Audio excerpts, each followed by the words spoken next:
Continuing this wonderful conversation with Colonel Sutherland, in the last segment, Colonel, you mentioned the ethical values of the troops and of the commanders, and loyalty and integrity and responsibility among them. I teach ethics here, and it's wonderful to see those values employed by an entire organization.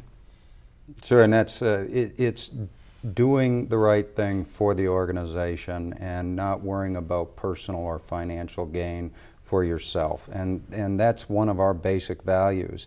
As we come home, we bring that to civil society. And as we come home to our communities, what we're looking for are community leaders to connect with those that have served, because they will add so much value to the organization, the community as a whole. And so different ways to connect with them in different areas. Each community is different, but a community action team where you're able to harness all the resources that are available, and then in this you see that opportunity as an ethical leader in the community to bring together the power of those that have served. And not just with bringing them in, connecting them, but also sharing information that assists everyone in the community, and then harnessing that power of all the government organizations, state, federal, local, as well as the not-for-profits. And in every community there are many not-for-profits that focus on the needs of the warriors. One is the access to health care, which is information and options beyond what government may provide. There are phenomenal organizations that are assisting with post-traumatic stress, behavioral health issues. Again, we can discuss these and bring these to the forefront and get the resources that are available beyond what's provided perhaps by the government, get those and make those available through these community action teams that come together and bring together all these disparate efforts into one harnessed group. So it's turning the sea of goodwill into specific entities that can implement that. Absolutely. And we see these groups standing up all across the country where we put aside personal interests or biases. We leave our biases at the door. At the door, yes. And we bring them together and recognize that we don't need to duplicate efforts if we have multiple groups. Explain to our viewers, if you would, the question I asked before we went on air, because some people might think, well, we have VA hospitals. We have one right next to us.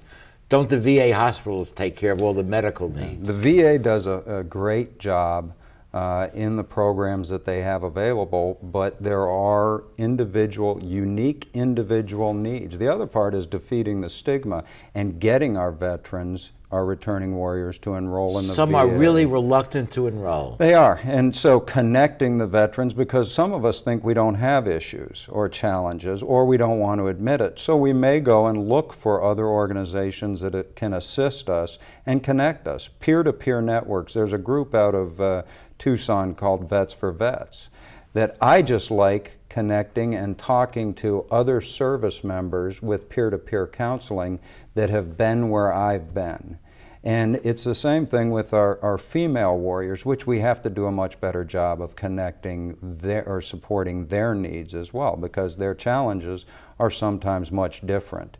And so there are groups out there that want to assist. The challenge is connecting that donor to the needs and the needs to the donor. And that's where the community action teams, those leaders, those community leaders, connecting to the service member when they get home, sharing information, harnessing these resources and bringing them together, and then recognizing also that there are other benevolent organizations and faith-based organizations as well that want to assist, and grasping those. The universities are a great model, because the universities represent the community, and the community represents the university. This idea came up by an individual named Jack Langell, who was the coach at Marshall in 1970 when the plane went down, killing members of the football team. And students at the university wanted to quit school. They were all affected by the horror of this plane crash.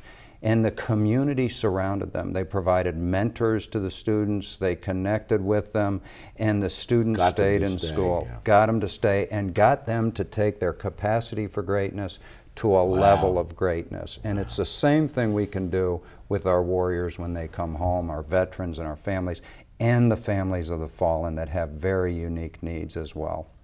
Beautifully stated, and we'll be back with the remaining portion of our show after these messages.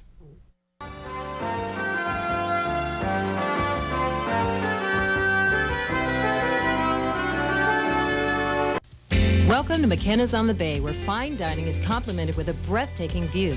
McKenna's is a restaurant of incredible ambiance, providing service and cuisine with style, class, and romance. The menu offers a variety of appetizers, serious seafood, prime steaks, an oyster bar, and specialty entrees for either lunch or dinner. McKenna's on the Bay features patio dining, nightly entertainment, and 2 banquet facilities. No matter what your occasion, McKenna's on the Bay is like being on vacation. Join us today at McKenna's on the Bay. Founded in 1976, Polly's Gourmet Coffee is Southern California's most complete gourmet coffee store. Polly's has the best tasting coffee, freshly roasted every day right in the store, plus a wide selection of teas, an in-house bakery, espresso bar, patio dining, and more. We also offer Wi-Fi, free internet access for all of our customers. Our nationwide clientele agree when it comes to coffee, there's only one name to remember: Polly's, 4606 East 2nd Street, welcoming you into Belmont Shore.